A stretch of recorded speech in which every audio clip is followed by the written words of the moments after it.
안녕하십니까. 진세골 사랑의 집 이사장 주수일 장로입니다. 로마서 1장 16절을 보면 복음은 믿는 모든 자에게 구원을 주시는 하나님의 능력이라는 말씀이 있습니다. 그러니까 이 복음은 믿는 크리스천 모두에게 어떠한 어려운 상황에서도 이것을 다 극복하고 행복한 삶을 살 수 있는 그런 능력이 되어 주어야 합니다. 우리들이 인생을 사는 동안 이혼을 했다는 것은 누가 뭐라고 해도 인생에서 최악의 상황을 만났다고 할 수밖에 없는 것입니다. 그런데 이러한 역경을 믿음으로 이겨내고 행복한 삶을 가지게 된 가정이 있기에 여기에 또 한번 소개를 해보겠습니다. 이들의 닉네임은 이삭과 장미였습니다. 이삭은 딸 둘을 낳고 12년 동안 결혼 생활을 하다가 이혼을 했습니다. 이혼의 사유는 성격적인 차이를 극복하지 못하고 심하게 싸우다가 정이 떨어져서 별거를 하게 됐는데 아내에게 다른 남자가 생긴 것이었습니다. 그래서 그 후 완전히 이혼을 하고 혼자 살게 되었습니다. 아내에게 배신을 당하고 이혼까지 하고 그러고 보니까 직장 생활도 제대로 될 리가 없었습니다. 그래서 실직을 한 후에 사업을 하게 됐는데 사업도 제대로 되지를 않았습니다. 그런데 그동안 이삭을 가장 힘들게 했던 것은 가끔 누님집에 살고 계시는 어머님을 뵈러 가는 것이었는데 그때마다 팔순이 다 되신 어머님이 따라 나오셔서 혼자 살기가 얼마나 힘드냐 하고 하시면서 동정하며 눈물을 흘리는 것이었습니다. 그리고 아직도 나이가 40대 초반이어서 그런지 남성으로서 그 여인의 부드러운 살결과 체온이 너무나 그리웠던 것입니다. 그래서 싱글로 10년 이상을 살던 이삭은 어느 날 우연히 싱글 크리스천 모임을 알게 되었고 여기서 지금의 아내가 된 장미를 만나게 되었습니다. 그런데 그것은 단순히 짝을 만나기만 하는 것이 아니고 싱글들의 상처를 치유하고 새로운 가정을 꾸미기 위해 계속 교육을 하는 것이었습니다. 그래서 두 사람은 거기서 계속 교육을 받으면서 싱글로서의 어려움을 공감하게 되었고 6개월 동안 교제를 하다가 결국은 결혼을 하게 되었습니다. 당시 장미에게는 고1과 고3이 두 딸이 있었고 이삭에게도 두 딸이 있어서 모두 합치면 6명의 한 가족이 되는 것이었습니다. 그런데 이러한 복잡한 가족 구성으로 행복하게 살아간다는 것이 그렇게 쉽지가 않았습니다. 그래서 이삭은 과거의 잘못을 되풀이하지 않기 위하여 특별한 노력을 기울였습니다. 우선 가정을 신앙적으로 바로 이끌어가야겠다는 생각을 하고 부부학교에서 배운 대로 자신이 가정재단의 제사장이 되고 또 모든 식구들을 데리고 가정 예배를 시작했습니다. 예배는 찬양을 하고 성경을 읽고 말씀을 짧게 전하고 기도를 하는 것이었지만 이것이 매일 계속되다 보니까 이 시간이 온 가족이 영적으로 충족을 받고 또 사랑의 교제를 하는 축복된 시간이 되었습니다. 그러나 7식구가 같이 살다 보니까 문제가 없을 수가 없었습니다. 그 중에 가장 어려웠던 것이 바로 장미의 작은 딸인 현주와의 갈등이었습니다. 큰아이는 그런 대로 괜찮았는데 작은 딸 현주는 너무나도 무질서했습니다. 꼼꼼하고 정리정돈을 늘 깔끔하게 잘하고 살아오던 이삭으로서는 이부자리 하나도 제대로 정리하지를 않고 방과 책상 위를 항상 뒤죽박죽 어질러 놓는 현주가 도저히 용납되지가 않았습니다. 그러나 참고 지낼 수밖에 없었는데 드디어 일이 터지고야 말았습니다.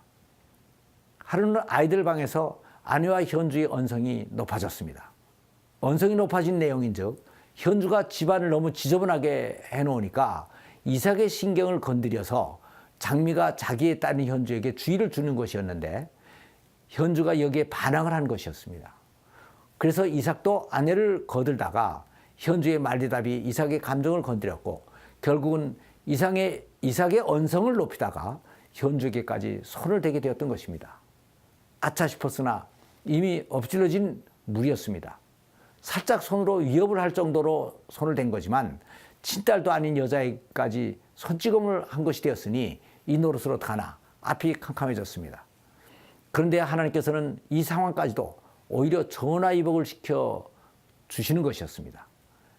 이삭과 장미는 가정을 이룬 후에도 부부가 같이 치유를 받는 모임에 계속 참석을 하면서 봉사를 하고 있었습니다.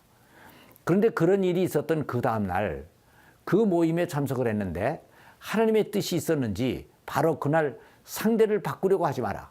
모든 사람은 하나님의 뜻과 섭리에 의해서 창조된 하나님의 귀한 자녀들이다. 그러니까 그것을 내 기준에 맞게 고치려고 하면 안 된다.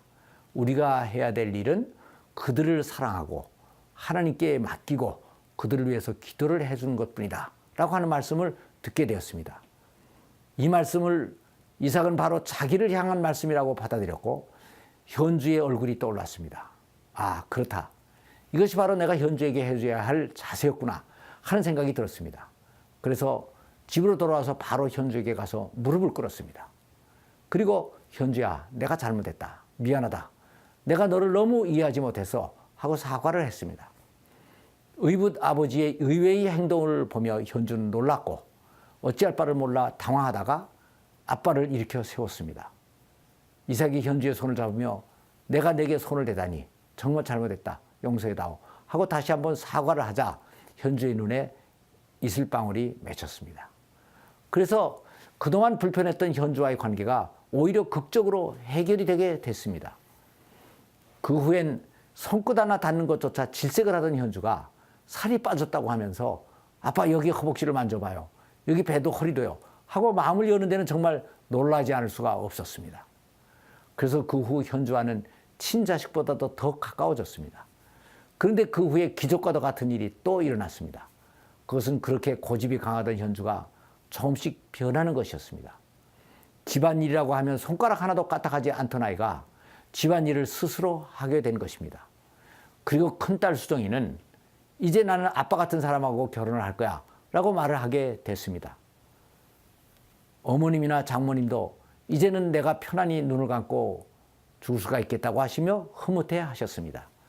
그리고 직장도 옛날보다 더 좋은 곳으로도 옮기게 되었습니다. 이삭은 자기의 인생을 포기했었습니다. 그런데 하나님께서는 장미라는 여인을 만나게 하셨고 두 딸을 더 얻게 하셨고 어머님과 장모님 앞에서 효자가 되고 직장 일까지도 잘 해결되어 인생의 역전승을 하게 된 것입니다. 이삭은 이제 명절이 되면 딸 넷을 데리고 아이와 함께 본가를 찾아갑니다. 자동차 안에서 여자 5이 늘어놓는 수다에 귀가 따갑지만 핸들을 잡은 손은 가볍고 마음은 온 세상을 다 얻은 듯 했습니다. 전에 혼자일 때는 이 명절이 오는 것이 오히려 괴로운 날이었습니다. 그런데 이제는 이 명절이 이렇게 행복한 날이 된 것입니다. 이 모든 것은 이삭은 복음을 단순히 종교만으로 받아들이지를 않고 가정 예배를 통해서 삶으로 받아들인 데서 시작이 된 것입니다. 그렇습니다. 복음은 우리 믿는 모든 자들에게 어떤 상황 속에서도 행복한 삶을 회복시켜 주시고 이 삶을 영원까지 이어가서 영생을 얻게 해주시는 하나님의 능력이 되는 것입니다. 감사합니다.